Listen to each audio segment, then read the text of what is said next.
sekali dan anak-anak kita semuanya juga sedang bertumbuh di situ. Nah, saya ingin memulai terlebih dahulu, bisa terlihat ya, Ibu ya.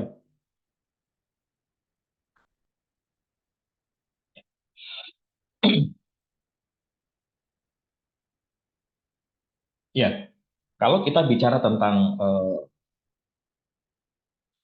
generasi sekarang ini kan merupakan generasi yang sangat berbeda sekali.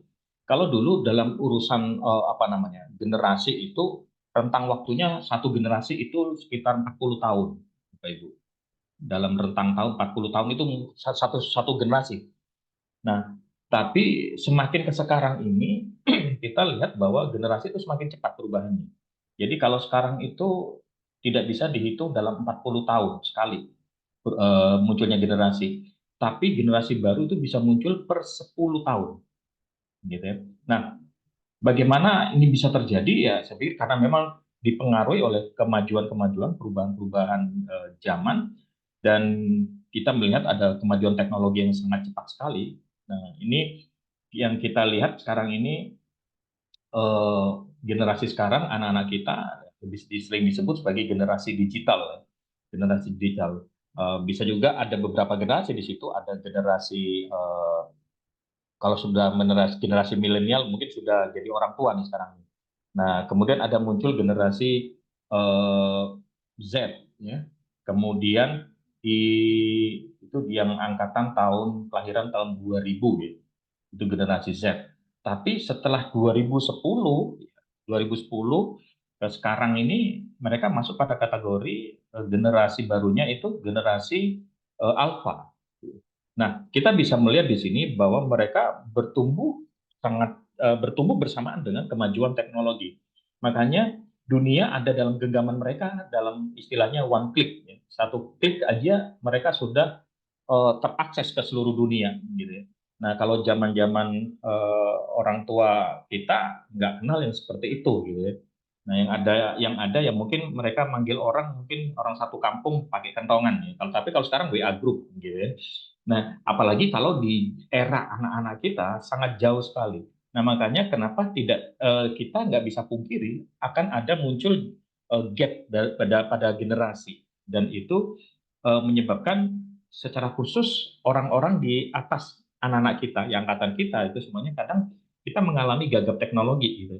Gagap teknologi, berbeda generasi dengan mereka. Nah, dalam kondisi yang seperti ini, makanya kenapa kita bisa melihat bahwa kalau kita tidak menyikapi dengan baik, secara khusus dalam parenting kepada anak-anak kita, secara khusus di pembahasan kita anak usia dini, nah adiksi atau kecanduan itu bisa menjadi kendali atas kehidupan anak-anak kita. Jadi jangan kaget kalau anak-anak sekarang ini kita lihat ada banyak yang mengalami kecanduan. Bahkan yang kami temukan saja dalam beberapa kasus di ruang konseling, kita temukan bahwa ada yang mereka sudah mahasiswa, tapi mereka mengalami kecanduan pornografi saja itu dari usia SD.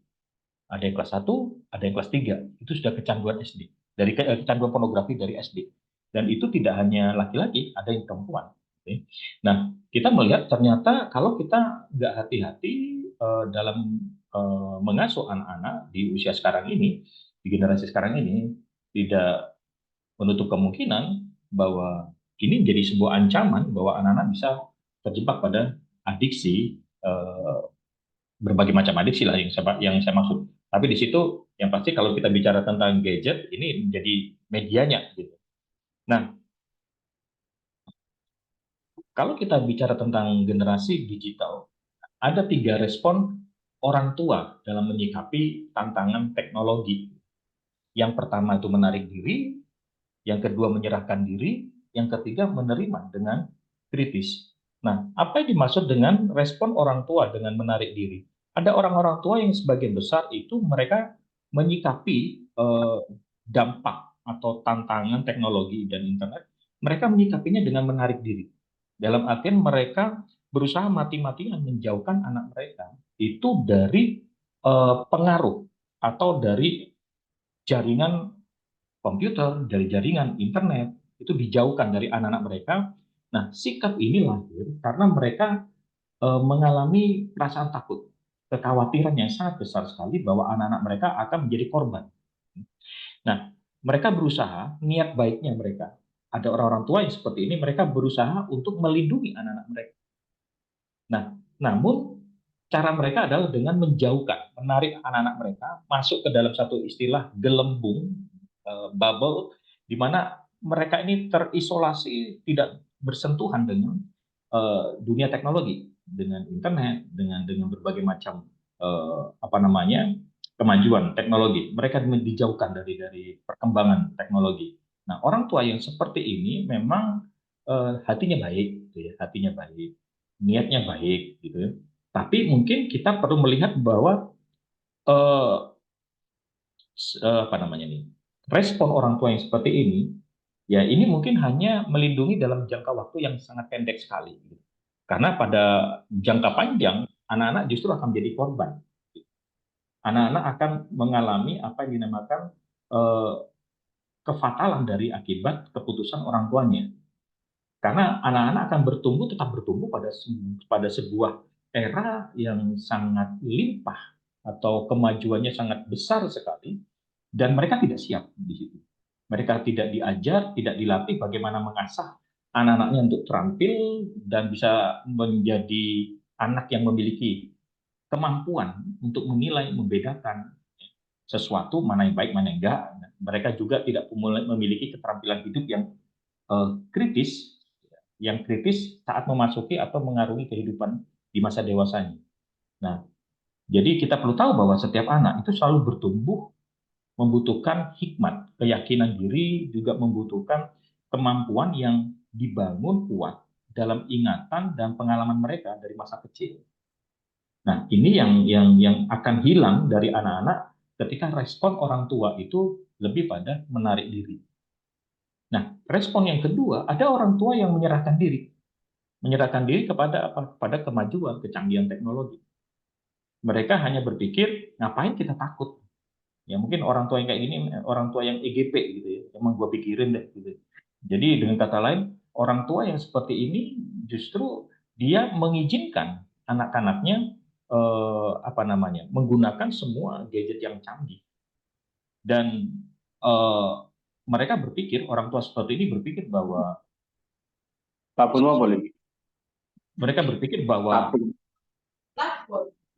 kemajuan-kemajuan teknologi itu bukan sesuatu yang harus ditakuti, justru harus berani dihadapi.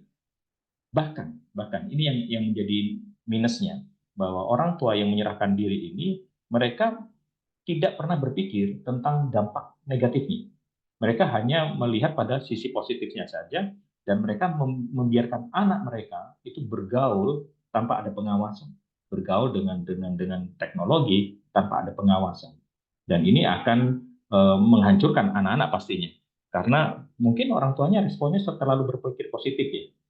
Ya, mau nggak mau ya kita harus terima nih keadaan yang sekarang penuh dengan kemajuan, dan menganggap bahwa hal-hal yang negatif itu sebagai suatu kewajaran.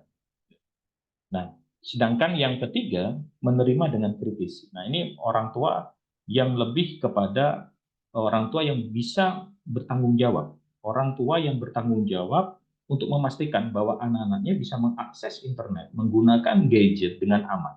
Sehingga itu bisa menjadi pengalaman dan pembelajaran bagi anak-anak mereka, yang dimana begini, pengalaman itu menjadi pengalaman yang konstruktif bagi anak dengan menggunakan gadget, dengan menggunakan semua keterlibatan pada jaringan internet, tapi ada dalam sebuah pengawasan. Nah, saya pikir bahwa dari tiga respon ini juga menunjukkan posisi kita ada di mana nih sebagai orang tua, sebagai orang tua.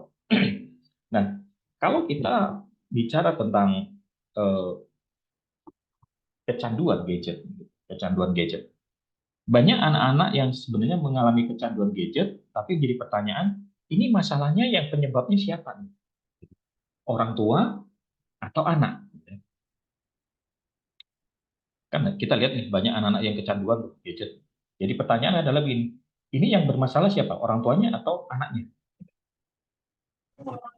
Gimana kalau menurut Ibu? Ya, kalau menurut saya justru kita harus kembali kepada orang tua, apalagi anak-anak balita, gitu ya. Bahwa 5 tahun ini kan tetap ada dalam kontrol orang tua. Jadi kalau sampai ada anak balita, sampai SD juga masih kecanduan gadget, saya pikir ini persoalannya ada pada orang tua, pada soal parentingnya seperti apa. Nah, jadi di sini yang menjadi permasalahan yang sering saya coba lihat adalah begini, bahwa ada banyak orang tua itu yang menggantikan parentingnya, pengasuhannya, itu digantikan oleh gadget atau media sosial. Makanya kita lihat bahwa anak-anak sekarang itu, mereka yang mengalami kecanduan-kecanduan, itu biasanya kecenderungannya mereka memiliki ibu pengganti. Ibu penggantinya apa? Ya internet, gadget itu ya, laptop, ya yang semuanya itu. Dan mereka istilah yang bisa dipakai adalah begini, gadget atau teknologi yang canggih dengan kemajuan semuanya itu menjadi puting ASI bagi mereka. Jadi mereka bertumbuh bersama dengan kemajuan tanpa ada pengawasan, sehingga mereka terjebak pada eh, apa yang dinamakan dengan adiksi atau kecanduan gadget. Nah, mari kita melihat bersama-sama dampak ya, dampak positif dulu. Karena sebenarnya kalau kita bicara dampak selalu ada dua, dampak positif dan dampak negatif. Nah, kalau kita ini sangat tergantung kepada siapa yang menggunakannya dan bagaimana cara menggunakannya.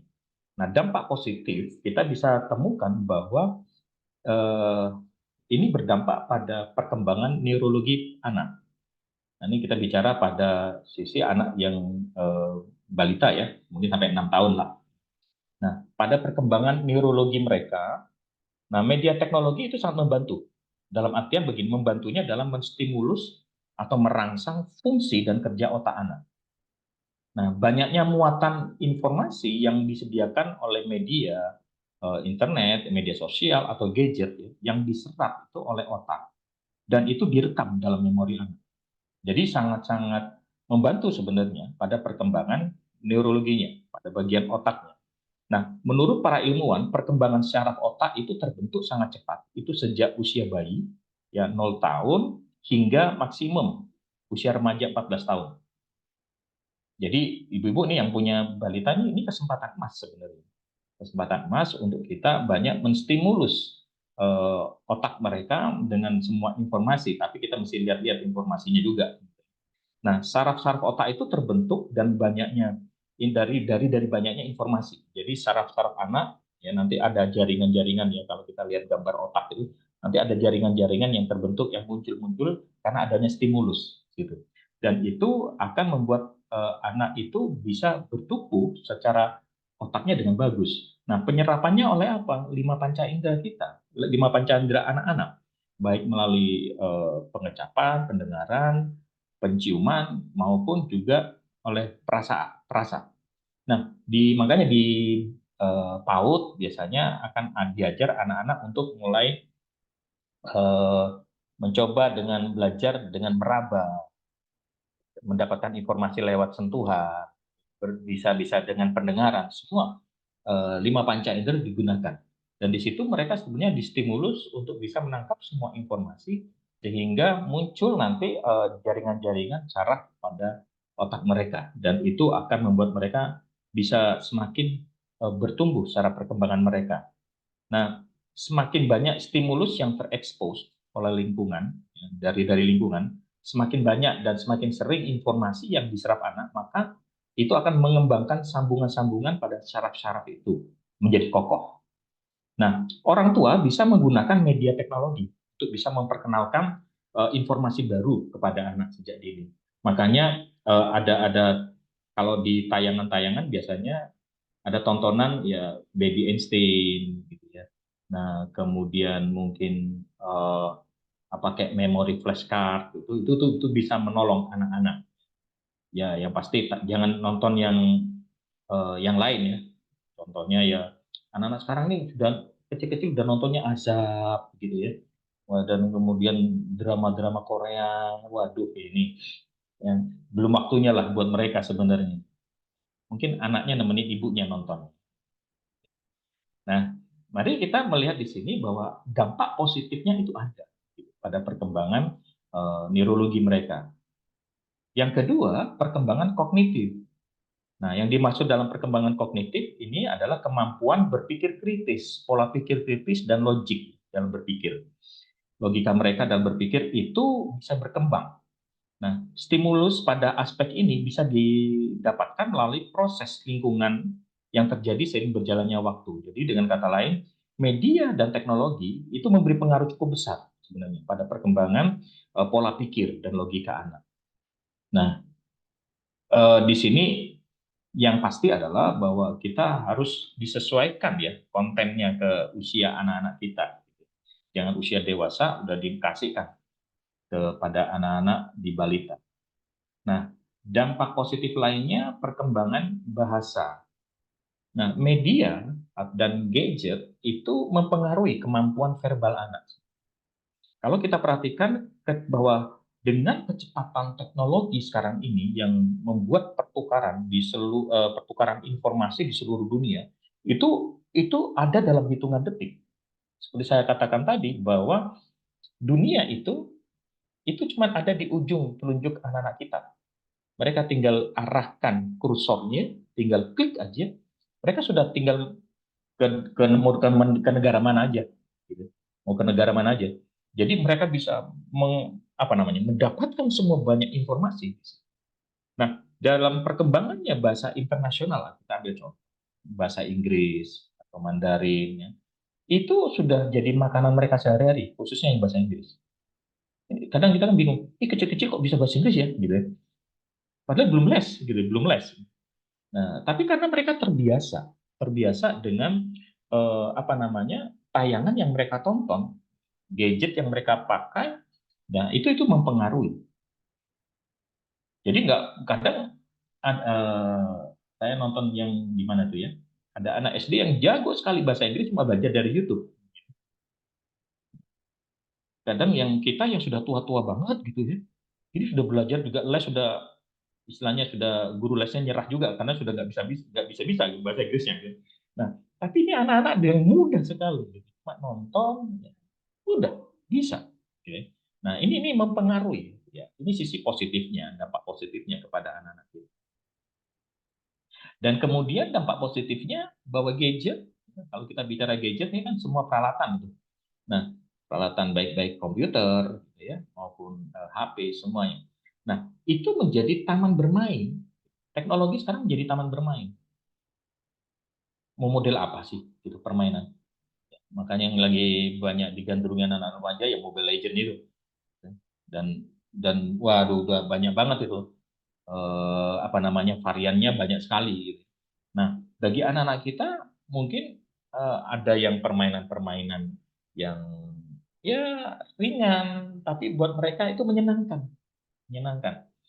Dan kalau kita nggak hati-hati juga, ini juga bahaya juga gitu loh. Maksudnya menjadi taman bermain, jangan sampai taman bermainnya justru menghancurkan anak-anak. Nah, ini tergantung dari orang tua harus bisa memilah. Tapi kalau kita bisa melihat pada sisi positifnya, ini teknologi ternyata menjadi sebuah taman bermain. Kadang ini menguntungkan juga di satu sisi. Contoh, sekarang lingkungan kurang aman sebenarnya buat anak-anak kita.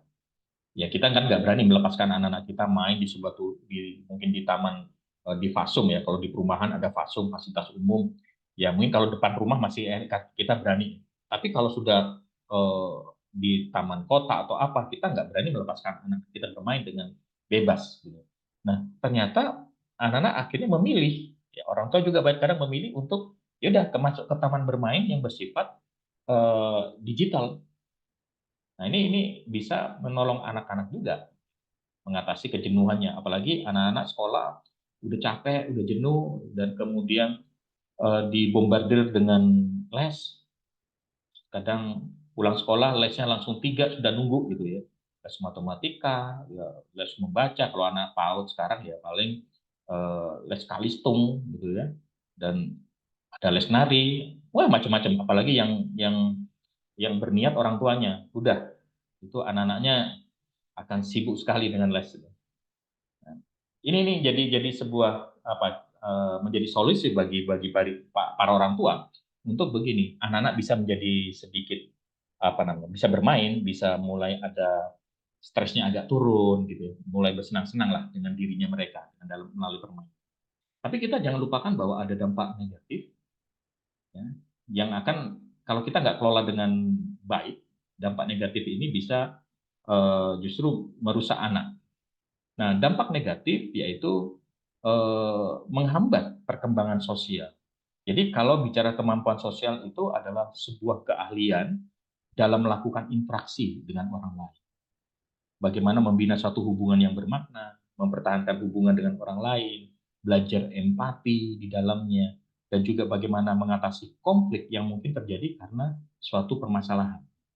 Nah, anak-anak sebenarnya belajar bagaimana perkembangan sosialnya harus berkembang di situ, bertumbuh. Nah, tapi ketika mereka teralihkan ke gadget, nah ini yang jadi persoalan. Sehingga secara perkembangan sosial itu bisa terhambat. Nah, apalagi dalam balita, mereka butuh teman bermain. Mereka sedang belajar membangun relasi sebenarnya. Nah, kalau anak-anak lebih banyak waktunya untuk gadget, mereka akan kehilangan kemampuan ini, kemampuan mengembangkan sosialnya. Dan kita tahu bahwa ada beberapa kecerdasan ya yang harus dipahami oleh para orang tua. Salah satunya bahwa ada yang namanya kecerdasan sosial. Nah, kecerdasan sosial ini yang harusnya dikembangkan, ditumbuhkan pada anak-anak kita semenjak usia dini. Nah, dalam dunia psikologi perkembangan sosial, ini erat kaitannya dengan aspek emosi seseorang. Jadi atau lebih banyak dikenal dengan sosio emosional. Dan bagaimana orang memiliki kemampuan bersosial, ya, kemampuan membangun hubungan dan membentuk koneksi dengan orang lain, dan itu mempengaruhi kesejahteraan emosi anak itu sendiri. Jadi dengan kata lain begini, kalau dalam usia balita di situ mereka belajar mengembangkan relasi, berteman, dan itu akan mempengaruhi kesejahteraan daripada emosi anak itu sendiri. Jadi ketika seorang anak bisa membangun relasinya dengan temannya, dia akan senang, dia akan merasa bahagia di situ, dan emosinya akan jauh lebih lebih tertata dengan baik. Nah, makanya kenapa sangat penting kalau kita tidak berhati-hati dalam penggunaan gadget pada anak kita. Nah, saya belum tahu nanti ini kita ada dalam diskusi apakah anak-anak kita sudah pegang gadget, sudah dipercayakan HP atau belum. Nah, di sini kita bisa melihat ternyata ketika berkembang secara sosialnya berkembang, maka itu anak akan belajar mawas diri, akan belajar peka terhadap lingkungan, bahkan terhadap dirinya sendiri. Tapi kalau itu tidak bertumbuh, terhambat, maka anak kehilangan kepekaannya. Bahkan termasuk di dalamnya anak akan sulit berkomunikasi. Anak akan sulit dalam sisi kecerdasan sosialnya dia akan rendah sekali dan semuanya tergantung pada gadget. Pada akhirnya apa-apa gadget, apa-apa gadget, yang dicari gadget, bukan lagi teman. Nah, ini yang cukup membahayakan sebenarnya. Kenapa? Karena dampaknya yang kita temukan bahwa anak itu akan kurang berminat untuk berinteraksi dengan orang lain, baik dengan gurunya, dengan kakak-kakak edu, maupun juga dengan teman. Mereka kurang berminat karena sudah terpola dia lebih banyak dengan gadget. Nah, mari kita melihat di sini bahwa ternyata ada dampak negatif, yaitu pada perkembangan sosialnya akan terhambat. Kemudian yang kedua, menghambat perkembangan motorik. Nah, perkembangan motorik itu sangat penting buat anak-anak yang berusia balita. Karena anak balita memiliki tugas perkembangan yang perlu dicapai dalam aspek motoriknya. Salah satunya kita bisa lihat bahwa anak itu kan di PAUD yang mungkin sudah TK diajar menulis nama mungkin sudah diajar, bisa ya? Gimana Kak? Ya sudah bisa menulis nama itu. Itu tuh motorik halus, motorik halus. Kemudian menangkap bola itu motorik kasar. Kemudian melempar, menendang, memanjat, itu tuh bagian motorik-motorik kasar. Nah, itu akan terbentuk di situ dan mulai berkembang motorik kasarnya. Dan di situ kita bisa melihat bahwa eh, kalau saya nggak tahu di sini ada guru SD, SMP, SMA atau dosen di sini, adakah? Nggak ada ya? Ada guru SD di Ada sini, Pak. guru SD. Nah, saya mau nanya sama guru SD, gimana Ibu sebagai guru SD ngelihat tulisan tangan muridnya? Bisa kebaca nggak? Nah, kebanyakan saya mengajar di satu kampus dan saya dapetin anak-anak kampus nih, kuliah nih. Semester semester saya ngajar di semester 2 dan 3, tingkat 2 dan tingkat 3. Itu tulisannya ya ampun, itu bikin saya susah membaca gitu ya. Karena tulisannya nggak jelas. Jelek banget. Ya, cita-citanya padahal bukan jadi dokter, ya, tapi tulisannya mirip dokter tulisannya gitu ya. Jadi susah kebaca. Dan kita temukan kenapa bisa seperti itu? Ya bisa aja karena motorik eh, kasar dan halusnya tidak terbentuk dengan baik. Nah, eh, makanya kenapa kita perlu melihat bahwa di sini sangat penting untuk kita jangan izinkan sampai anak-anak kita untuk perkembangan motoriknya justru terhalang. Ini dampak negatifnya. Karena kalau sudah megang gadget, itu tidak akan kemana-mana sudah. Pasti duduk di situ sudah. Dan mungkin untuk main bola sudah nggak mau tuh. Lari-lari sudah nggak mau. Biasanya sudah duduk diem tuh. Nah, yang ketiga, dampak negatif ketiga mempengaruhi pada perkembangan fisik. Konsumsi gadget yang lama sekali ini membuat anak itu bisa apa ya, sangat betah sekali di depan layar gitu. Nah, konsumsinya sangat besar, kemudian akhirnya anak itu betah berlama-lama, berjam-jam hanya di depan layar. Dan anak jadi enggan untuk melakukan aktivitas fisik, sehingga itu mempengaruhi pada proses pada fisiknya, terpengaruhi. Contohnya, ada anak yang ada anak yang akhirnya karena terbiasa di depan layar terus screen, pada akhirnya dia mengalami obesitas, kegemukan, dan di situ akan mempengaruhi pada proporsi tubuh si anak sehingga tidak sesuai dengan usianya. Ya memang mungkin di awal terlihat lucu ya, imut-imut gitu ya. Ya, tapi kan kasihan juga ya kalau sampai obesitas, kemudian harusnya usianya masih ya 4, 3, 4, 5 tahun, tapi sudah proporsi tubuhnya nggak sesuai dengan usia, sehingga itu akan mempengaruhi pada gerak. Ya anaknya jadi lamban sekali gitu, dalam bergerak, dan kasihan sebenarnya. Dan tidak menutup kemungkinan juga ini bisa jadi sumber penyakit pada anak.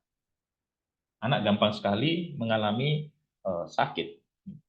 Nah, di sisi lain kalau kita bicara tentang perkembangan fisik, kebanyakan di depan layar juga pasti ibu-ibu sudah tahu ya, bahwa itu akan mempengaruhi pada penglihatan. Nah, suatu kali 2 tahun yang lalu ya, 2 tahun yang lalu, saya sempat eh, apa namanya pergi ke toko kacamata di nama tokonya itu ya, di Suruh Optik, ya. Dan kemudian saya sempat nanya karena saya lagi nunggu gitu ya, saya ngeliat ada anak-anak usia SD ya, masih kelas 1 atau kelas 2 gitu, datang kemudian cari kacamata. Kemudian saya nanya sama pemilik tokonya, selama COVID banyak nggak anak-anak pesan kacamata?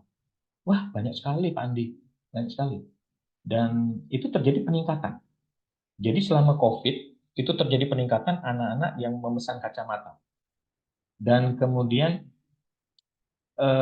saya tanya apa penyebabnya kok bisa banyak sekali nih? Ya mungkin juga karena belajar online. Jadi anak-anak terfokus kepada layar, dan memang ada radiasinya ya, dari layar itu tetap ada radiasi. Dan di situ ada peningkatan selama COVID. Nah, kemarin saya datang lagi ke toko itu, saya nanya-nanya, ya iseng-iseng nanya, gimana, masih banyak nggak? Ya sudah nggak terlalu karena sudah era COVID sudah selesai. Tapi kita bisa melihat bahwa terlalu sering ada di depan layar menyebabkan anak-anak bisa mengalami gangguan pada penglihatan. Nah, termasuk juga Bapak Ibu bahwa anak-anak yang terbiasa duduk menghadap layar atau menghadap gadgetnya, HP-nya, itu akan bisa mengalami gangguan pada tulang, secara khusus tulang tulang belakangnya ya. Makanya kadang ada anak yang jadinya bungkuk gitu ya. Padahal dulu enggak, tapi karena terbiasa menunduk gitu ya. Makanya generasi generasi digital ini sering disebut sebagai generasi yang menunduk. Gitu. Karena kalau jalan sudah nunduk, karena bentuk tulangnya sudah nggak bagus. Nah, harusnya dia tegak berjalan, tapi ini akhirnya agak membungkuk. Nah, kita bisa melihat di sini bahwa ketika anak-anak mengalami kecanduan gadget, itu akan berpengaruh pada pola makan juga. Jadi pola makannya, nah saya agak ketawa suatu kali saya ditanya, saya lagi memimpin satu seminar, bawain seminar tentang parenting juga. Kemudian satu ibu menanyakan saya begini, Pak, gimana nih caranya? Anak saya itu nggak mau makan, susah makan. Dan akhirnya eh, caranya ya sudah, saya kasih HP. Begitu saya kasih HP, anak saya diem, nggak lari-lari, gitu. Dan mau makan, mau disuap. Nah, saya melihat bahwa itu persoalan yang diciptakan oleh orang tua sebenarnya. Diciptakan oleh orang tua, kenapa? Karena eh, tidak sedikit bahwa anak-anak itu pada akhirnya begini, dia hanya fokus kepada gadget, kalaupun dikasih makan disuap, ya buat dia itu hanya sambil lalu, buat dia nggak penting, nggak penting buat dia. Sehingga terkadang kita temukan anak-anak itu bermasalah pada pola makannya, suka milih-milih, sehingga anak-anak eh, dipengaruhi karena nafsu makannya yang mungkin kurang enak, ya, nggak bagus, kemudian ditambah lagi dia fokusnya ke gadget, dia jadi suka memilih makanan, dan itu menyebabkan anak akhirnya kadang mengalami kasus malnutrisi, kurang gizi. Dan tidak sedikit juga akhirnya jadi masalah. Masalahnya begini, kalau nggak ada HP, kalau nggak megang HP, nggak ngeliat HP, nggak makan.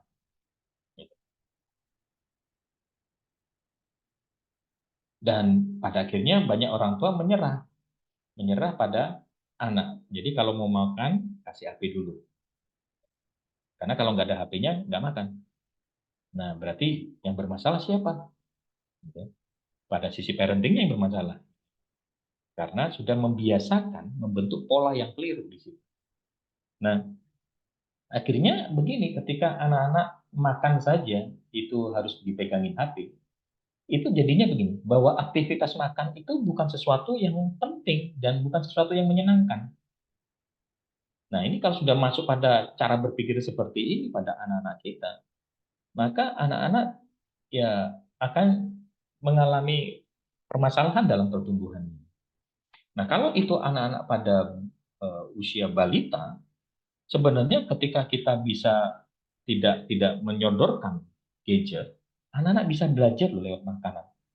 Anak-anak bisa belajar mengeksplorasi tekstur warna, tekstur makanan, warna-warna sayuran. Mereka anak-anak bisa belajar.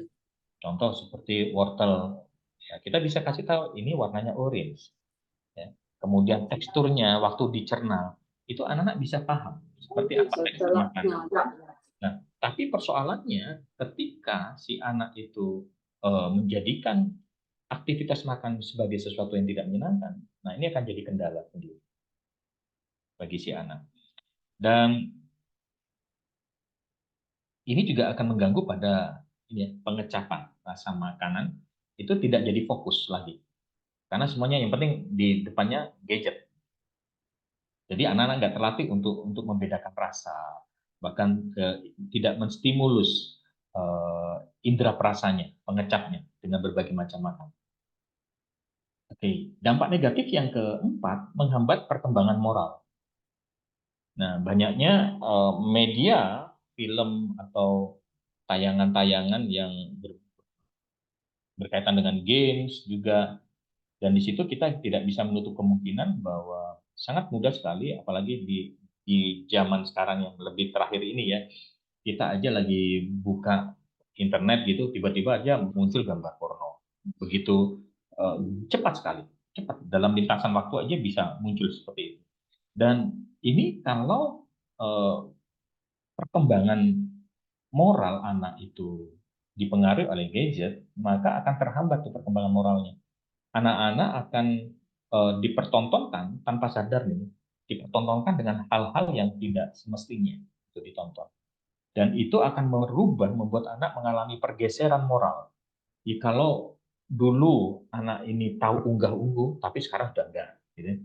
Kenapa? Karena terjadinya pergeseran daripada moral mereka diakibatkan dari eh, budaya yang ditawarkan melalui gadget. Nah, makanya kita temukan keluhan banyak para orang tua generasi lama lalu berkata begini, anak sekarang itu nggak tahu unggah-ungguh, nggak tahu sopan santun, nggak punya rasa hormat pada orang tua, ngomong aja ngegas gitu ya. Nah ini menunjukkan bahwa terjadi pergeseran moral. Oke, dampak yang kelima membuat anak-anak menjadi konsumtif. Coba deh, tiba-tiba anak-anak kita jadi pengen kok bisa tahu merek gitu. Kadang anak-anak kecil itu tahu loh mainan yang bagus, ya. Bahkan tahu apa namanya nama-nama makanan dan mereka minta. Tahunya dari mana? Ya dari gadget. Nah ini akhirnya anak-anak jadi konsumtif. Dikit-dikit minta ini, dikit-dikit minta ini. Kalau nggak sesuai, nggak mau. Apalagi anak-anak remaja sekarang ya, yang sudah beranjak remaja, itu mintanya sudah yang kayak apel keroak itu ya. Nah, kalau nggak dikasih itu ya, atau yang kameranya ada berapa biji gitu, wah mereka sudah nggak mau keluar dari kamar gitu ya. Nah, anak-anak jadi konsumtif. Bahkan kalau bajunya nggak bermerek, nah, itu sudah nggak branded ya, sudah marah. Nah, ini kalau kita untuk anak-anak balita tiba-tiba aja pengen makanan kecil yang ada mereknya. Tahu dari mana gitu? Ya karena dari tayang. Ini dampaknya kan. Kemudian mempengaruhi sikap dan perilaku anak. Jadi ini terjadi ya secara khusus begini Bapak Ibu. Usia 3 tahun sampai usia 3 tahun itu anak-anak itu masih belum pandai dalam hal menyaring apa yang mereka tonton. Makanya pendampingan sangat penting di sini. Nah, jadi akibatnya mereka mudah sekali dipengaruhi oleh apa yang mereka tonton. Dan jangan kaget kalau anak kita yang berusia balita tiba-tiba masuk usia 6 tahun. Di usia 6 tahun mereka karena pengaruh gadget itu membuat mereka bisa berubah perilakunya, bahkan sikapnya. Jadi kita kadang kaget bahwa ternyata ini anak saya kok kayak gini ya. Padahal kami nggak mengajarkan seperti ini. Nah, dari mana itu perubahan terjadi? Karena dari serapan nilai-nilai dari media yang dia serap. Nah, ini yang saya pikir bahwa kita perlu aware di sini, menyadari betapa berbahayanya eh, gadget kalau kita tidak sikapi dengan baik. Yang terakhir adalah jika teradiksi itu bisa mengganggu kesehatan mental anak.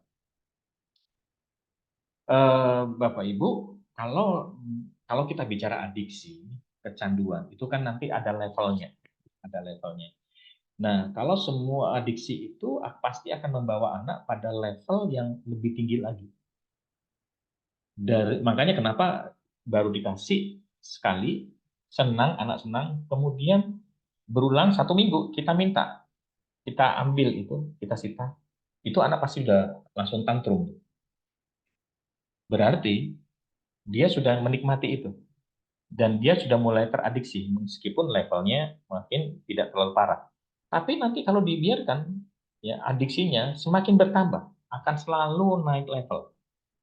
Nah, di sini kalau anak-anak dalam menonton gadget tanpa pendampingan orang tua, kemudian tiba-tiba ada peristiwa pembunuhan atau peristiwa gempa seperti kemarin.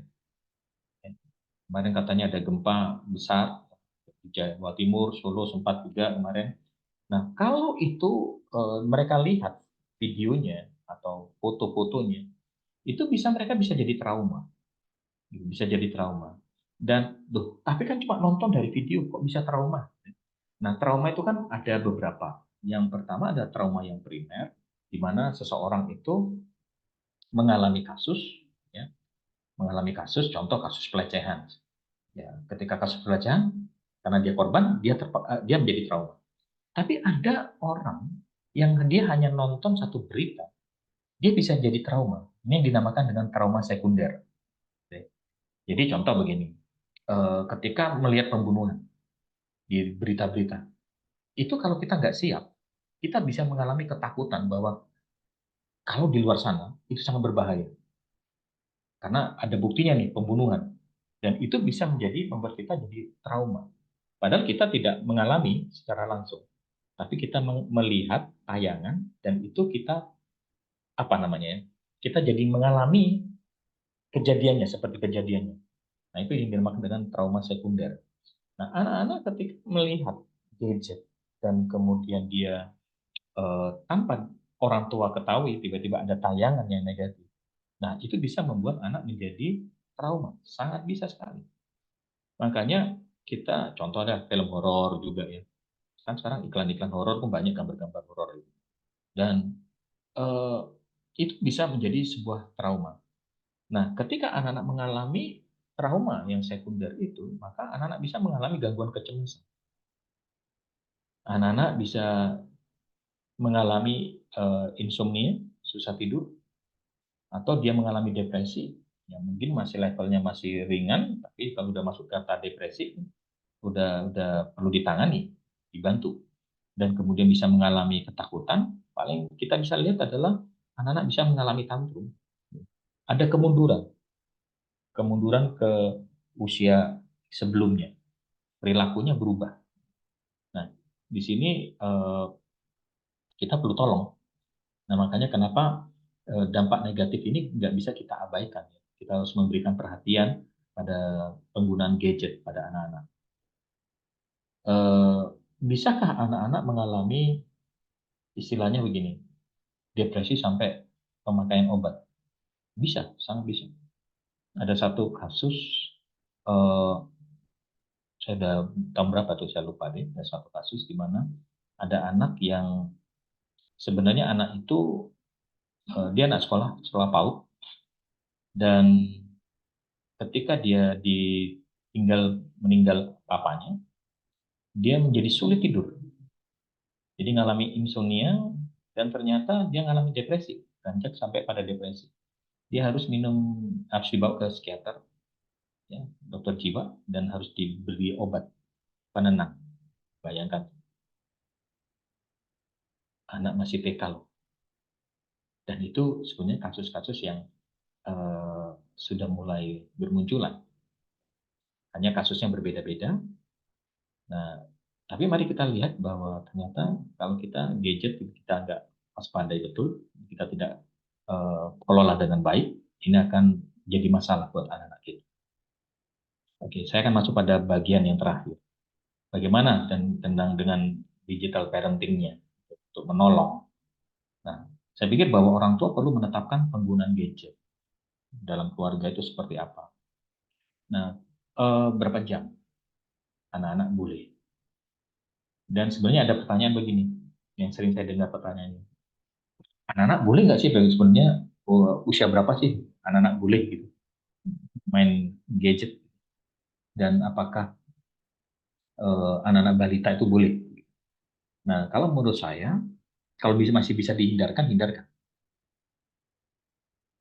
Supaya eh, stimulusnya itu datang dari lingkungan sekitar, dari orang dewasa, dari orang tua, dari guru, gitu ya.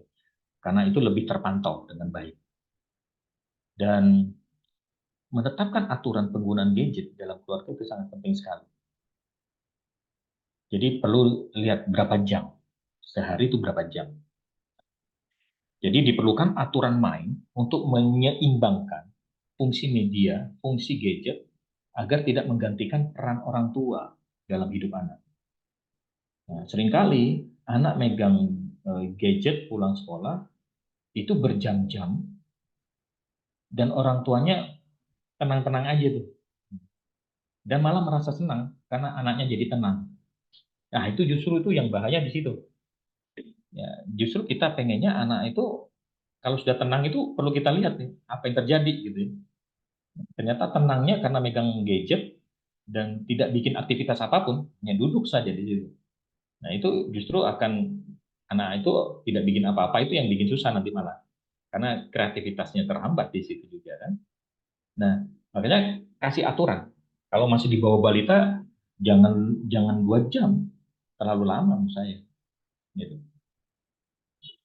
2 jam lama loh, Bapak Ibu ya.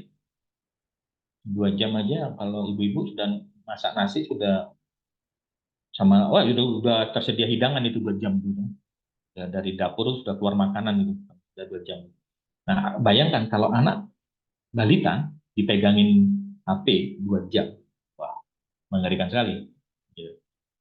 Karena nanti ketika sudah 2 jam, dia tidak akan mau lagi dikurangi, dan itu pasti akan tambah lagi, naik. Karena itu bicara tentang adiksi nantinya akan terus bertambah. Jadi perlu ditetapkan aturannya. Dan aturan ini yang menetapkan adalah orang tua. Nah, orang tua harus sepakat dulu. Ayah dan ibu harus sepakat. Nah, banyak yang saya temukan adalah ayah dan ibu nggak sepakat. Nah, saya kasih contoh. Ini jadi permasalahan di parenting biasanya. Yang terjadi begini, dia minta sama ibunya, Bu, aku tak main HP ya. Udah boleh, ini kamu jamnya tidur. Tiba-tiba papanya baru datang, capek-capek gitu, dari kantor. Pak, aku tak main HP ya. Biasanya papa itu mudah ketebak. Ya, langsung bilang iya. Ya udah, jangan lama-lama ya. Padahal aturannya itu tidak boleh main HP. Nah, ternyata ada ketidaksepakatan di situ. Nah, ketika ketidaksepakatan terjadi, maka orang tua akan mudah diadu domba oleh anak. Jadi kalau nggak dapat izin dari mamanya, dapat izinnya dari sudah ketahuan nih dari siapa? Dari papanya. Nah, nanti bersembunyi di balik papanya, mamanya yang berantem sama papanya. Ya. Jadinya muncul konflik, pertengkaran antara ayah dan ibu. Gitu. Nah, kadang juga apa yang jadi kelemahan papanya, ya kelemahan mamanya juga bisa dimanfaatkan. Jadi ketika papanya sudah lagi tegas gitu, si anak lari ke mamanya. Ma, aku jenuh nih, ma. Main HP ya. Ya udah, itu sudah, itu nanti akan berantem. Makanya kenapa sangat penting sekali untuk orang tua mulai sepakat dulu, suami dan istri. Nah, ketika menetapkan aturan, orang tua harus mengajari, menjelaskan kenapa ada aturan. Dan harus menjelaskan tentang nilai-nilai dari aturan itu. Kenapa diberikan aturan, fungsinya untuk apa, dan mengajarkan nilai-nilai supaya anak tahu apa yang benar, apa yang salah, dan anak juga bisa belajar tahu tentang pentingnya disiplin. Ya, meskipun ini untuk balita harus disampaikan dengan secara konkret ya Bapak Ibu. Jangan yang abstrak, tidak ngerti mereka. Dan juga jangan terlalu lama, itu jadinya khotbah atau apa namanya, ceramah. Gitu. Cukup pendek saja menjelaskan. Dan bagaimana juga dari aturan-aturan ini yang sudah ditetapkan bersama suami dan istri, itu akan mengontrol penggunaan gadget dan mengatur perilaku anak-anak. Bisa dikontrol di situ. Nah, permasalahannya, kadang orang tua buat aturan buat anaknya, sedangkan bapaknya, ibunya kadang melanggar aturan dalam keluarga. Anaknya dilarang, bapaknya yang main HP. Atau ibunya yang main HP. Atau anak dilarang nonton TV, ibunya mantengin TV terus dia. Itu kan ya itu jadinya aturannya jadi nggak jelas gitu, dan anak-anak akan protes di situ. Oke, yang kedua, mengenali kebutuhan anak usia dini.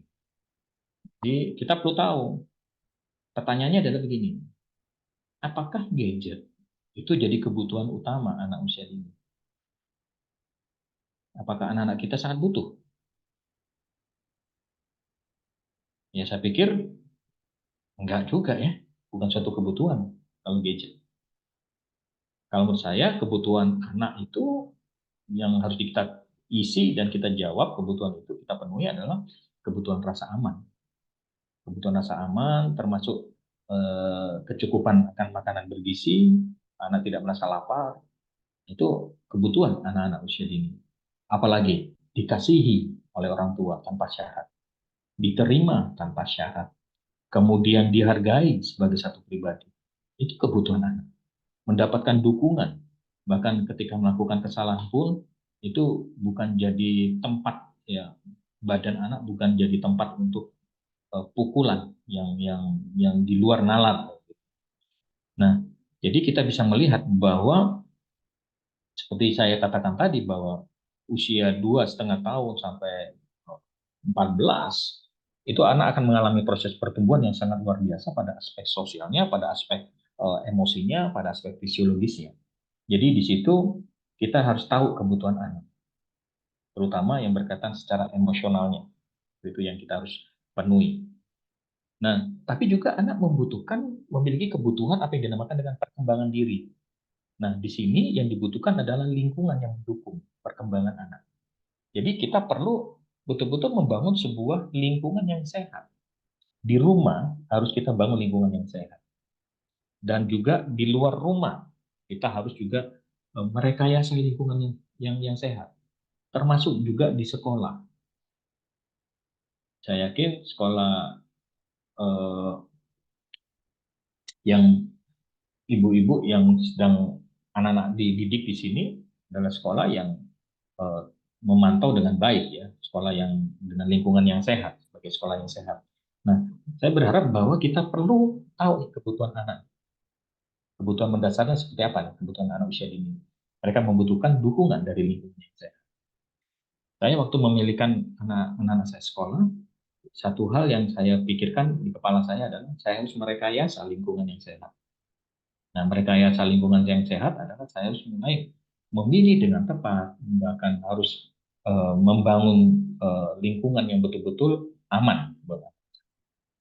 Nah, karena ini usia usia dini, jadi mereka kalau mereka mengalami sesuatu yang buruk dan mereka menjadi trauma, itu mereka akan mengalami luka di situ, di dalam hatinya akan terluka, dan itu bisa dibawa pada masa dewasanya luka-luka.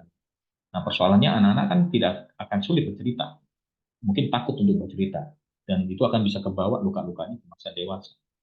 Nah, jadi di sini kita perlu eh, melihat bahwa mengenali kebutuhan anak sangat penting, secara khusus pada kaitannya lingkungan yang mendukung perkembangan anak, dimulai dari rumah, sekolah, mungkin tempat ibadah, lingkungan bermainnya di masyarakat, itu betul-betul harus sehat. Nah, kalau kebutuhan-kebutuhan itu dipercayakan kita kepada gadget, nah kebutuhan anak nggak akan pernah terisi. Karena gadget tidak bisa memberi rasa aman. Gadget tidak bisa memberikan perhatian tanpa syarat, kasih tanpa syarat. Gadget nggak bisa memberikan dukungan, lingkungan dukungan yang sehat. Oke, yang ketiga, mendampingi anak ketika bermain gadget. Nah, banyak orang tua tidak mendampingi anak saat anak memegang gadget. Makanya ketika anak tenang, ya orang tua senang, jadi bisa kerja gitu, di dapur, ibu bisa masak di dapur. Sementara tidak memberikan pendampingan kepada anak saat memegang gadget. Nah, apalagi di sekarang ini ada banyak hal yang mungkin ibu-ibu perlu tahu nih, bapak-bapak perlu tahu bahwa ada apa namanya, pengajaran-pengajaran yang edukasi-edukasi yang keliru gitu. Apalagi dengan gerakan LGBT yang sangat kencang hari-hari ini. Kemudian kalau ibu-ibu bisa apa namanya buka di Instagram itu dark queen, gitu, anak-anak ditantang untuk bisa laki jadi perempuan, jadi seorang princess ya, jadi apa namanya, jadi perempuan yang ya bukan sebenarnya dibalik tuh, jenis seperti jenis kelaminnya dibalik gitu ya. Yang perempuan bisa jadi pangeran yang tampan, nah, dark queen. Nah, itu kita akan bisa melihat bahwa ternyata di situ eh, anak-anak di challenge di situ, dan itu sangat berbahaya sekali.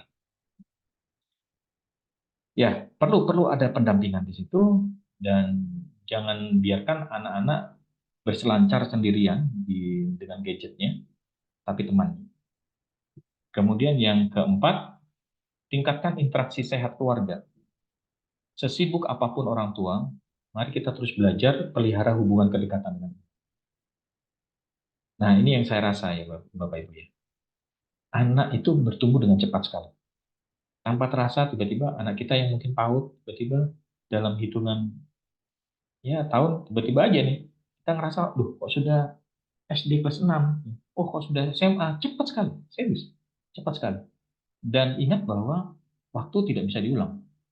Nggak mungkin, wah ini kecepatannya itu waktu udah tiba SMA turunin lagi, nggak mungkin gitu, jadi anak SD lagi gitu. Nah, karena sangat cepat sekali, dan kita pagi ini aja deh tiba-tiba sudah jam 11 gitu, sudah jam lewat dari jam 10 nih, padahal tadi masih mungkin masih baru minum kopi gitu ya, tapi ternyata sudah waktu berlalu begitu cepat sekali. Anak-anak akan berlalu begitu cepat sekali. Masa-masa dengan anak-anak harusnya kita nikmati, karena nanti masa anak-anak itu akan berakhir menjadi masa remaja. Nah, kalau sudah masuk masa remaja, kita sebagai orang tua akan berbeda lagi parenting. Dan pendekatannya pasti berbeda lagi. Anak-anak remaja lebih suka dengan kelompoknya, akan mulai agak renggang dengan orang tua, dan setelah itu, wah punya pacar. Wah itu lebih lebih susah lagi tuh nanti. Kalau kalau kita semakin banyak kehilangan waktu kita, nanti tiba-tiba sudah menikah, dan akhirnya keluar dari rumah sudah karena harus bangun rumah tangga baru. Nah, mari tingkatkan interaksi sesibuk apapun, ya, karena kedekatan dengan orang tua dengan anak itu membuat anak itu nggak akan fokus pada gadget, tapi lebih kepada interaksi dengan orang tua. Apalagi kalau eh, anak-anak itu punya bahasa cintanya quality time, ya, waktu yang berkualitas, maka anak akan sangat menyukai interaksi dengan orang tuanya. Dan selalu juga untuk sempatkan waktu, secara khusus di sini, eh, ayah ya, sempatkan waktu untuk bisa bersama dengan anak, bersama dengan pasangan, ya, istri, tanpa ada gangguan dari gadget, atau paling enggak gadgetnya di off kan ya, sebagai cara untuk membagikan kualitas waktu kita dengan pasangan dan anak. Yang kelima, orang tua perlu memiliki karakteristik yang adaptif, kooperatif, dan memiliki keterlibatan tinggi terhadap keluarga, secara khusus peran ayah. Nah, artinya di sini bahwa kita sebagai orang tua harus punya karakteristik yang adaptif, mampu menyesuaikan diri dalam situasi yang baru.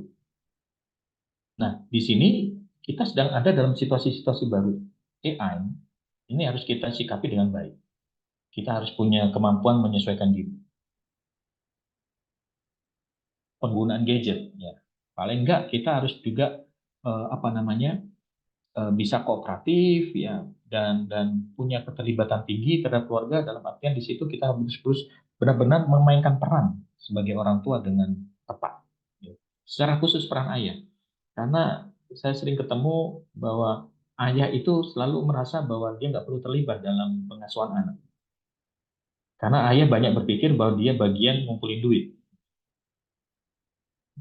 pokoknya kerja kerja urusan kerja deh, yang urusan mengasuh dan mendidik itu urusan wanita. Enggak, sebenarnya pengasuhan itu adalah bersama-sama antara ayah dan ibu, harus bersama-sama, karena kalau salah satu hilang, tidak muncul dalam peran pengasuhannya, maka anak akan kehilangan figur. Kalau ayah tidak terlibat dalam pengasuhan, maka anak akan kehilangan figur ayah. Nah, Bapak Ibu perlu menyadari bahwa kehilangan figur ayah itu sangat berbahaya sekali, ya. Dan dari banyak penelitian menyebutkan bahwa ketika anak kehilangan figur ayah, anak-anak akan selalu ada dalam bermasalah, baik anak laki maupun anak perempuan. itu mereka akan bermasalah. Bukan saya merendahkan yang ibu-ibu, peran ibu-ibu. Ya, tapi peran ayah ini sangat penting sekali. Makanya dalam digital parenting ini sangat sangat upayakanlah untuk dua-duanya harus bermain dengan bersama-sama, memainkan perannya bersama-sama. Yang keenam, gunakan pendekatan bermain sehingga anak tidak selalu melihat layar. Nah, apalagi anak PAUD. Nah, anak PAUD, dunia anak-anak itu adalah dunia bermain. Nah, persoalannya kita lebih banyak masih PAUD tuh kita pindahin ke dunia online, gitu ya. Dunia maya untuk bermainnya. Nah, kalau bisa jangan terlalu banyak di dunia maya. Nah, kita coba lebih banyakin kalau masih PAUD, ya saya pikir lebih banyak pada aktivitas gerak dalam kehidupan anak itu harus banyak dilakukan, gitu. Dan melalui bermain, anak itu bisa mengembangkan otot tubuh, bisa memperkuat tubuh, bisa menambah energi pada anak dan membentuk tubuh.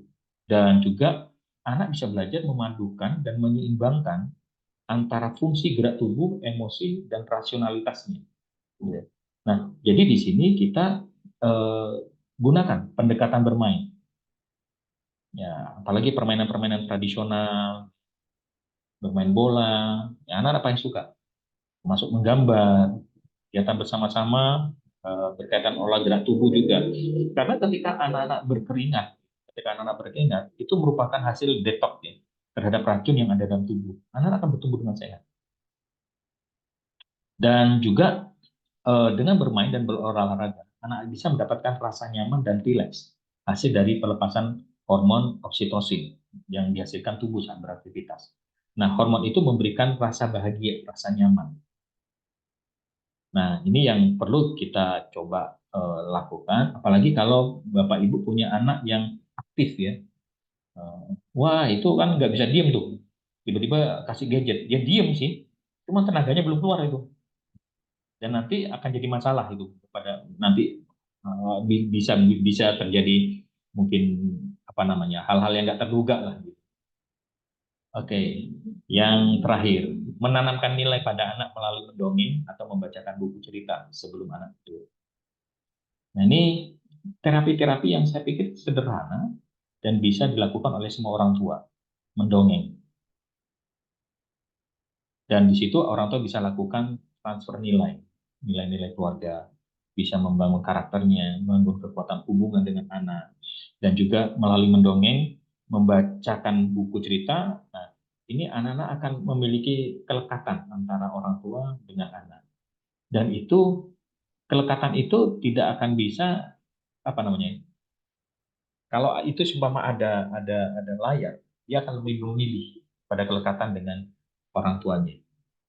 Nah, kalau sampai ada anak yang mengalami kelekatan pada layar gadget, memiliki adiksi, nah saya pikir karena orang tuanya nggak melekat pada anak.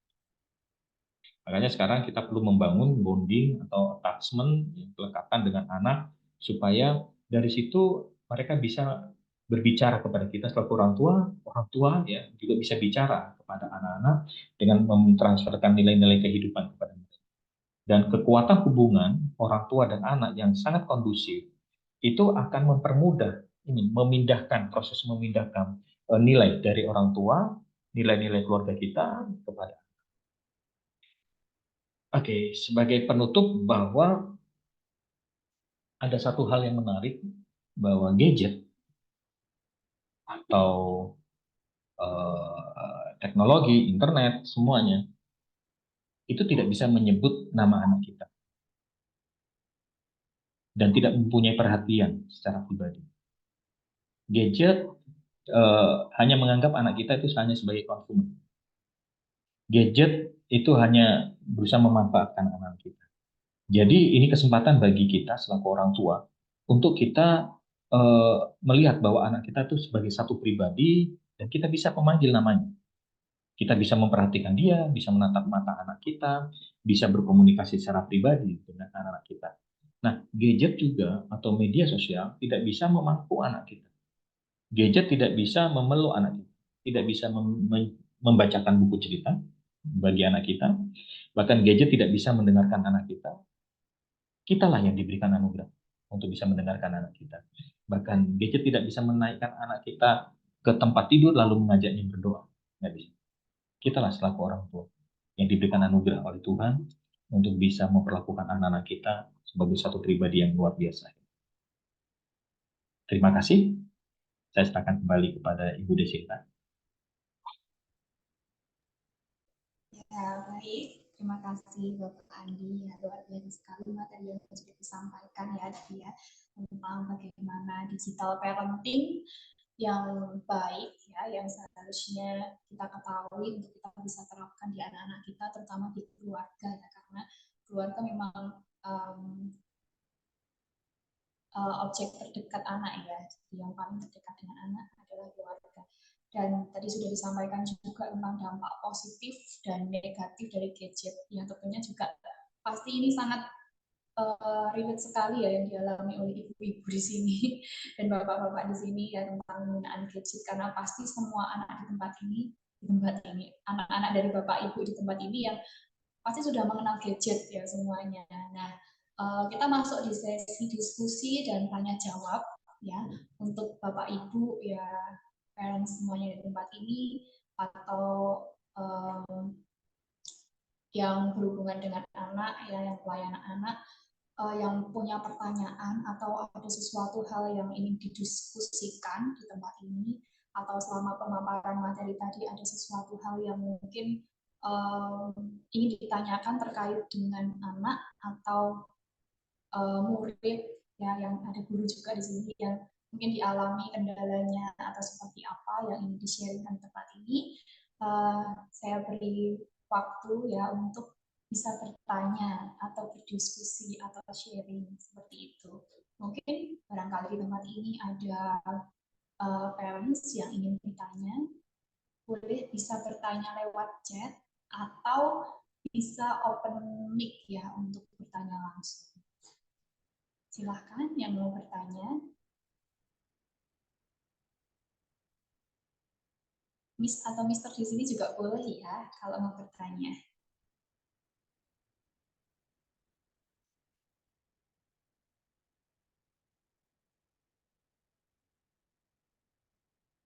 Tidak ada.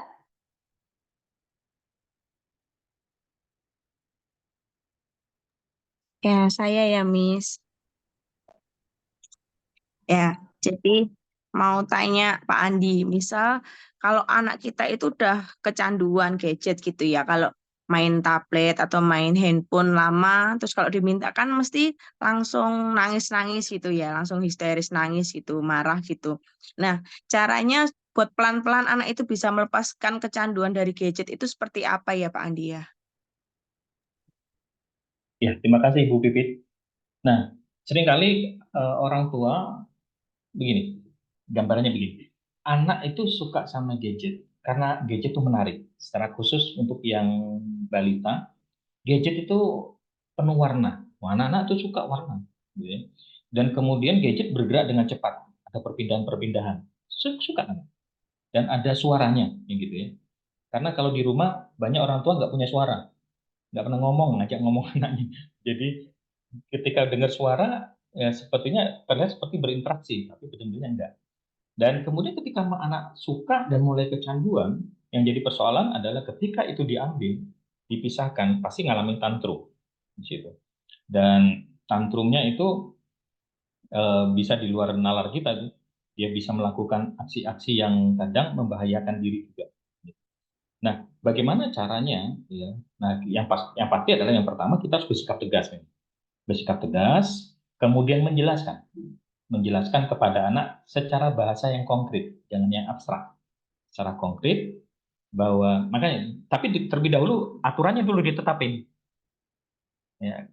Nah, gimana kalau ada keluarga yang tidak menetapkan aturan, tiba-tiba kita mesti menyadari ini keliru nih. Nah, buat aturan terlebih dahulu. Nah, jelaskan, dudukkan, kasih tahu bahwa papa nih, secara khusus papa yang membuat aturannya ya, yang menyampaikan aturannya sebagai kepala keluarga. Kasih tahu bahwa kalian papa izinin megang HP hanya untuk berapa lama nih. Nah, kemudian untuk ada nanti papa akan dampingi untuk menjelaskan. Ya, buat adik juga ya, nih Papa nanti akan dampingi. Nah, jadi ada aturannya nih, berapa lama. Dan tidak boleh melewati jam yang sudah kita sepakati. Gimana? Adik setuju nggak? Kalau adik setuju, ya tunggu jawabannya dia setuju. Kalau dia, wah nggak bisa, kurang lama. Oke, kurang lama seberapa yang adik pengen? Dan kemudian dia mungkin nyebutin, terlalu lama tapi itu ya. Kemudian kita bisa bilang, nego saja di situ. Kalau papa nggak setuju kalau sama kamu segitu, karena kamu masih usia 4 tahun atau 5 tahun. Papa yang akan membuat kebijakan di sini karena ini untuk kebaikan kamu, perkembangan kamu ke depan. Jadi papa tetapkan sekian menit. Nah, kalau dalam perjalanan pasti akan ada trial error. Nah, pasti ada anak yang suka begini. Nah, kalau orang tuanya yang sering saya dengar, 5 menit lagi mah, 5 menit lagi. Nah, ibu-ibu biasanya gimana tuh? Kalau sudah dapat instruksi seperti itu, omongan seperti itu. Nah, biasanya kan ibu-ibu, ya udah 5 menit loh ya, 5 menit loh ya. Nah, sekali kita kasih kelonggaran, kita sedang tidak mendisiplin. Jadi, anak-anak, ya sebenarnya orang tuanya dulu yang membuat ketidaksepakatan itu terjadi. Makanya orang tua harus tegas di situ. Karena anak akan bermain. Nah, ini yang saya mau kasih tahu buat Bapak Ibu. Anak-anak seringkali menguji otoritas kita sebagai orang tua. 5 menit ya, main 5 menit ya. Itu anak nggak lagi nguji otoritas kita. Nah, kalau kita nyerah pada anak-anak, kita sedang menyerahkan otoritas kita kepada anak-anak. Anak-anak yang pegang kendali, orang tua yang ikut. Dan itu sangat berbahaya. Nah, bagaimana dengan kalau sudah terjadi anak-anak sudah kecanduan nih? Ya kita harus tegas, kembali ke aturan, dan kedua kasih penjelasan. Dan kalau itu anak-anak sampai tantrum, nggak apa-apa, biarkan tantrum, tapi tetap ada di situ. Nah, mungkin ya ini perlu ada pembahasan tersendiri kalau soal penanganan tantrum. Nah, tantrum itu harus orang tua harus ada di situ. Paling nggak enak tuh kalau tantrumnya di mall. Wah, kalau sudah tantrumnya di mall, kita rasanya kayak ada di, aduh, gitu ya. Muka ini mau dipasang di mana, gitu, mau dilepas juga nggak bisa, gitu ya. Dan akhirnya yang terjadi kita merasa semua mata melototin kita, gitu kan. Ini ibu kayaknya tega sekali ya sama anaknya, gitu ya. Kita banyak perasaan-perasaan kita muncul kayak gitu ya. Ya, kayak suara-suara muncul semuanya. Nah, yang bisa kita lakukan adalah ketika anak tantrum, iya, kita ada di situ, kita kita tungguin aja sambil kita bisa usap untuk meredakan emosinya, bisa punggungnya kita bisa. Tapi jangan jangan kalah dengan anak. Nah, kemudian dari situ baru nanti kalau sudah anak reda kasih penjelasan. Nah, kemudian latih anak. Nah, ini perannya orang tua adalah memberikan pengganti. Memberikan pengganti yang jauh lebih bagus daripada gadget. Nah, persoalannya di situ. Orang tua ngelarang-larang tapi nggak ngasih penggantinya. Gitu. Nah, penggantinya apa? Yang lebih bagus dari gadget. Nah, Bapak Ibu yang lebih tahu karakteristik anak. Contoh, mungkin dia anak yang suka main bola. Yuk kita main bola yuk. Nah, anak pasti suka. Asal itu lebih bagus daripada gadgetnya. Gitu. Main bola mungkin kalau dia memang hobinya bola, seneng gitu. Bapak Evin ajak kamu kemanahan? Kita main bola di manahan. Wah, gitu. Wah, itu kan anak-anak sudah memimpikan manahan gitu kan. Gol besar gitu kan. Wah, pasti suka. Atau dikasih pengalihan yang lain. Yang harus, pokoknya syaratnya, pengalihannya itu harus jauh lebih baik daripada, lebih menarik daripada gadget. Itu Bu. Jangan sampai lebih buruk dari gadget. Wah, kalau lebih buruk dari gadget, nangis lagi tuh Pak Bu. Melanjutkan. Ya begini tuh sih yang bisa saya bagikan. Ya, terima kasih Pak Andi. Sama. Ini ada Pak Priambodo nih, teman saya nih. Enggak nanya Pak Priambodo. Ya Pak, sinyalnya agak jelek Kak. Oleh saya matikan, saya nyalakan, Ya, nyalakan. saya juga nebak-nebak kan Pak Priambodo. Oh iya bener loh. Pak Andi, itu Ya, apa memang ya apa yang dibagikan?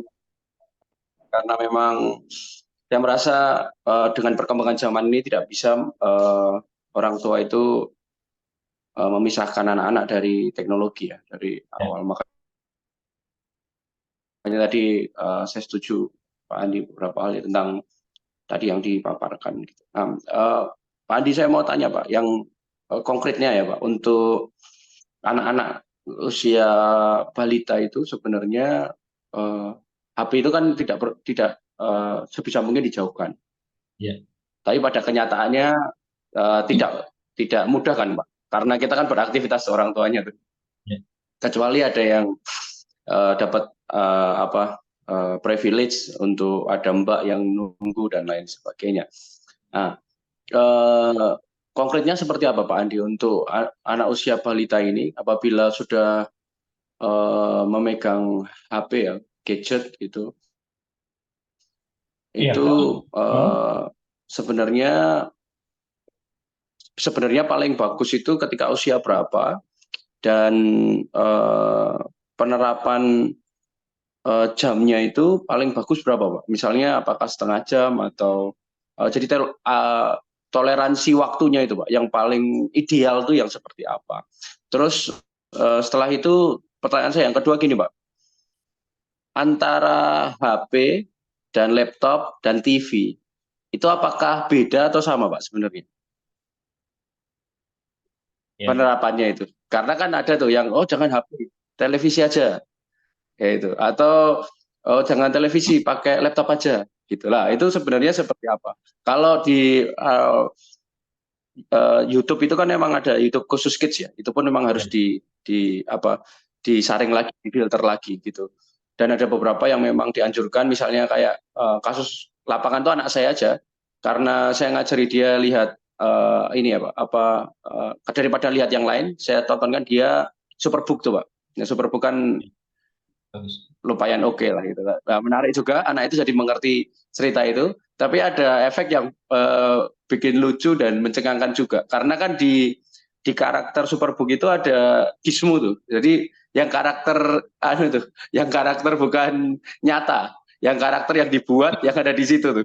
Nah, satu ketika yang anak saya itu ngomong gini, "Wah, itu yang Daud itu sama kan Pak, sama Chris sama Gizmo kan lawan Goliat itu." Nah, itu saya langsung jelaskan tuh. Karena kan dia ada robotnya itu ya, nggak bisa memilah itu. Lah itu seperti apa Pak Andi? Saya coba. Gimana Pak?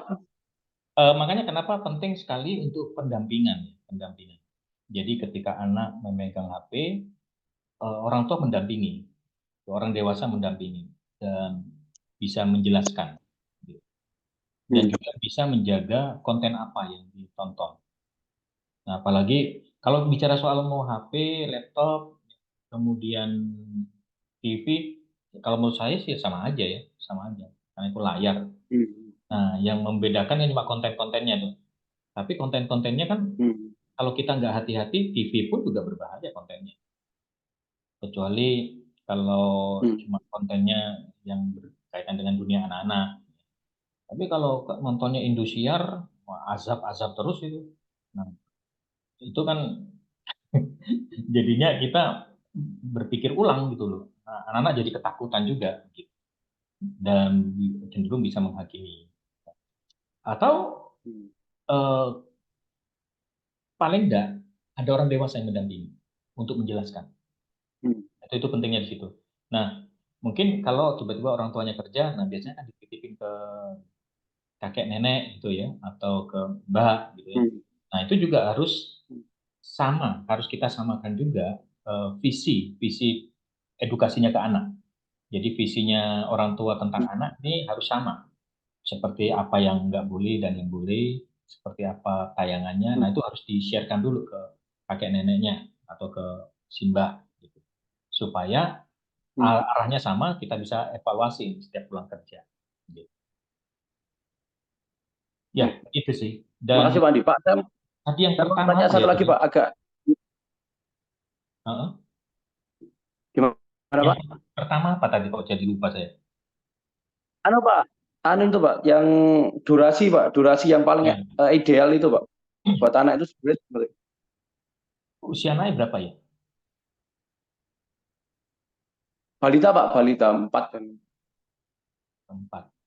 Ya, menariknya begini sebenarnya, kayak ya anaknya si penemu-penemu semuanya itu, penemu Apple, penemu Microsoft, itu anaknya dijauhkan, justru dijauhkan dari anaknya Mark Zuckerberg apa, yang penemunya Facebook itu, ya itu justru anaknya nggak disentuhkan dengan teknologi ini. Baru kalau yang si penemu Microsoft itu usia 14 baru diizinkan. Nah, kalau Hmm. kita ini kejebak begini di Indonesia. Kita ini mungkin orang tua yang perlu bertobat ya, dalam artian begini. Kita kadang melihat, wah, anak kita sudah bisa apa namanya scroll gitu. Kita jadi bangga tuh, wih anakku bisa loh main HP gitu ya. Nah, kita gengsinya kita tuh jadi naik gitu. Sementara kita tidak melihat bahayanya ke anak kita. Nah, padahal anak-anak kita ini anak-anak generasi digital yang lahir itu udah langsung ketemu sama teknologi gitu. Ini anak nggak perlu diajar. Saya masih ingat saya untuk belajar Microsoft saja itu Word ya semua itu saya dulu harus les gitu ya. Tapi anak sekarang nggak perlu les. Anak kecil aja kasih HP, coba diuji deh. Ada oma-oma kasih HP baru, kemudian si anak kita kasih HP. Coba cepet-cepetan siapa yang bisa cepat menguasai. Itu nggak perlu diajarin, si anak kita tuh paling jago pasti. Dan oma-oma yang harus kita latih juga pada akhirnya gitu kan. Karena beda generasi. Jadi sebenarnya kalau anak kita main bisa pegang HP pun ya kita nggak perlu bangga sebenarnya. Karena itu memang memang generasinya gitu. Jadi dengan katanya begini, mau megang HP sekarang atau mau megang nanti, mereka tetap bisa ngikutin, gitu. Ngikutin perkembangannya. Karena itu memang dunianya mereka. Persoalannya adalah begini, jangan sampai anak-anak itu kehilangan stimulus yang seharusnya didapat dari orang tua, bukan didapat dari gadget. Ada satu kasus di mana TV aja ya, itu ada satu teman dari istri saya cerita, eh, istri saya cerita, dia punya teman, anaknya waktu itu PAUD, dan dia sering ditinggal sama ibunya untuk masak atau apa melakukan aktivitas, anaknya di depan TV, jago bahasa Inggrisnya jago, tapi dia nggak susah ngomong, karena terbiasa di ini satu arah aja, tidak ada stimulus untuk dia ngomong. Jadi dia cuman dapat ketika ketemu orang dia nggak bisa ngomong sampai segitunya. Nah, ngerti bahasa Inggris ngerti, tapi begitu interaksi sama orang lain dia kesulitan di situ. Bahkan agak agak susah untuk ngomong karena tidak terstimulus. Nah, makanya kalau di usia-usia emas ini ya kita tahu bahwa ya usia dari 0 sampai 5 tahun katanya kan usia emas tuh. Meskipun ada usia emas kedua sampai usia 12 tahun. Tapi kita perlu hati-hati di usia emas pertama ini. Ini yang harusnya stimulusnya lebih banyak diberikan. Gitu. Kalau memang harus megang HP ya kan jam. Tapi itu dengan pendampingan. Kalau bisa dialihkan ke kegiatan-kegiatan yang lebih merangsang motorik kasar, motorik halus. Itu yang bagus. Kalau bisa ya. Terima kasih Pak Andi. Pak, ya, saya mau tanya sedikit, nyimpang sedikit Pak, agak geser sedikit nih.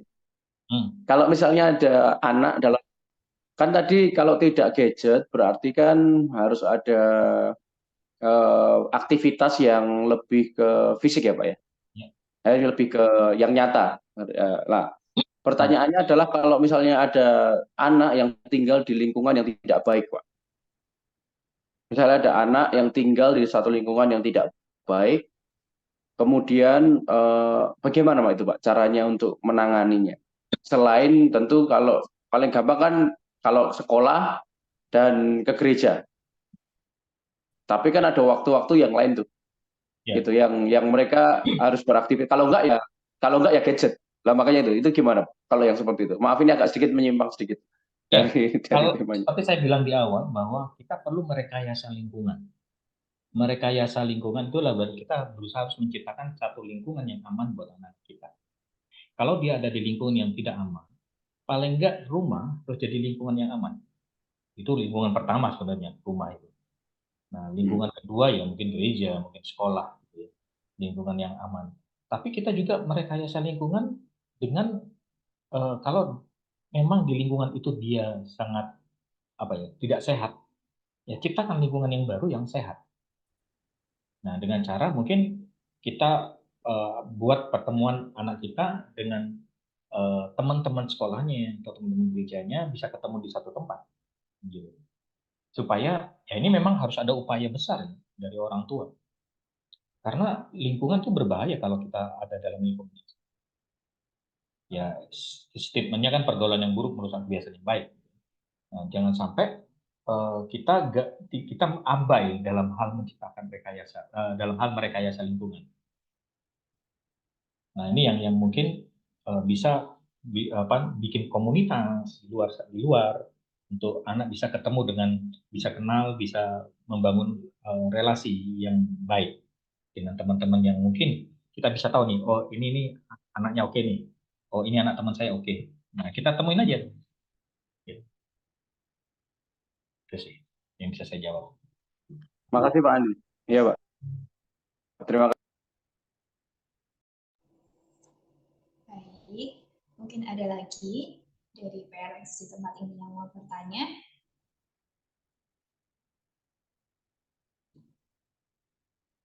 Atau Miss atau Mister yang mau bertanya mungkin.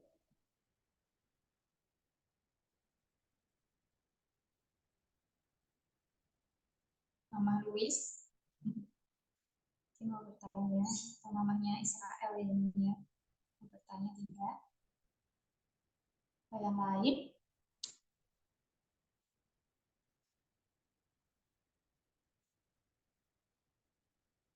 Ada Mama Ale juga di sini. Papahnya juga ada ya. Ada yang mau bertanya?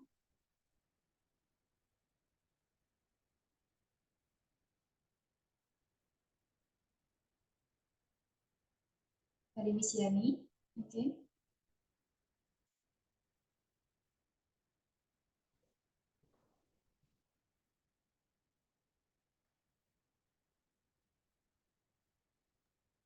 Pak Andi, nanti kalau misalnya minta materinya bisa Pak? Bisa, sudah saya kasih ke Miss Desi. Iya. Iya, makasih Pak. Untuk materi nanti saya bagikan di grupnya. Gitu. Oke, sepertinya cukup ya. Karena Miss Yani, mungkin mau bertanya, Miss? Halo, Miss, maaf. Oh, sebentar, bentar.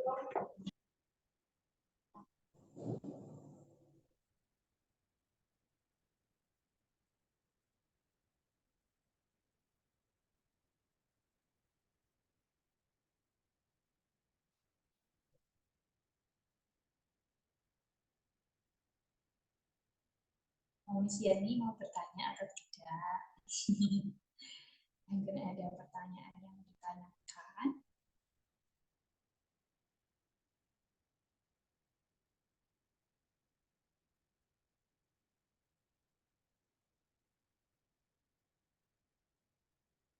Tidak ya? Seperti apa?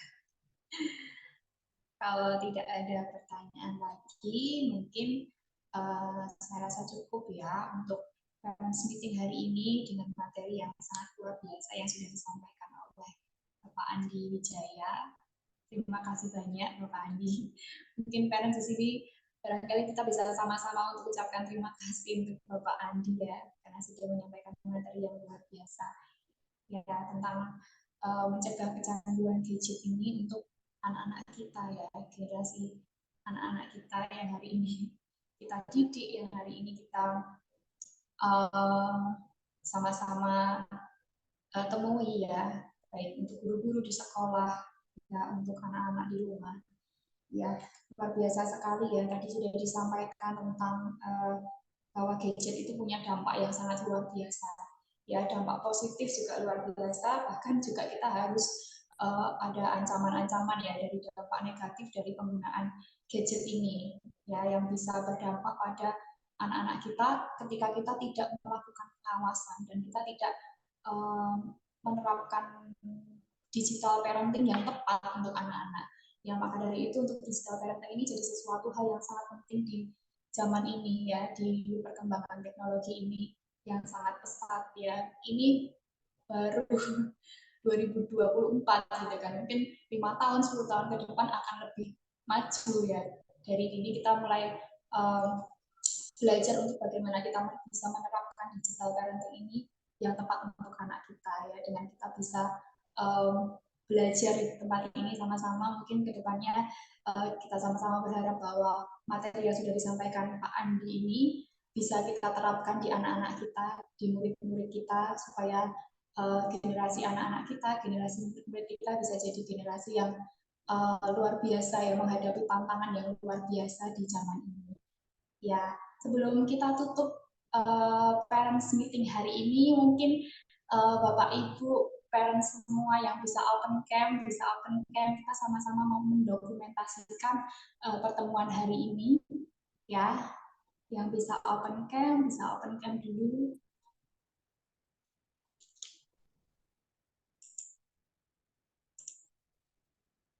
Ada Miss Eli ini, ada Kak Mofta, ada Mama Luis, ada Kak Yulia, ada papahnya Ali, ada mamahnya Ali ya ini ya, Kevas, mamahnya Ali, mamanya Kevas ya ini ya, Kevas Rai. Yang bisa open camp, ada calon bapak ini ya, Pak Yonatan, ada Kak Yosi, ada Miss Icil, ada Kak Wisya,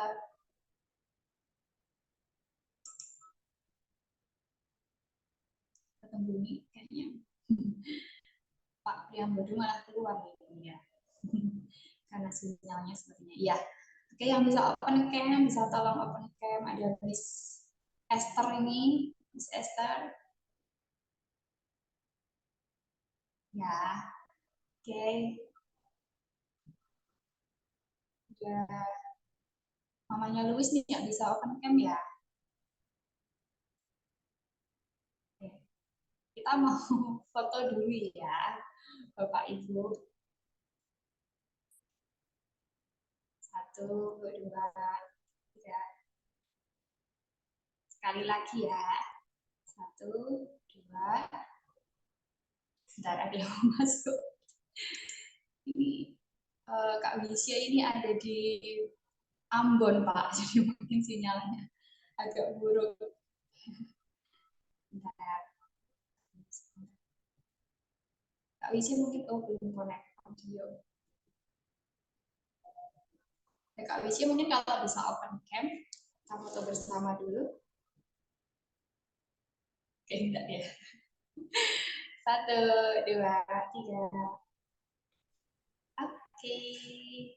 Terima kasih Bapak Ibu semuanya, parents dan Bapak Andi yang sudah menyampaikan materi hari ini yang tentunya sangat bermanfaat bagi kita semua, Bapak Ibu muda ya, banyak di sini ada Papa Mamah muda ya yang punya anak di usia golden age yang ini akan sangat bermanfaat bagi kita semua. Ya, oke, karena kita tadi sudah mengawalnya dengan doa, ya kita mau akhiri pertemuan kita hari ini dengan kita berdoa menurut agama dan kepercayaan masing-masing. Berdoa mulai.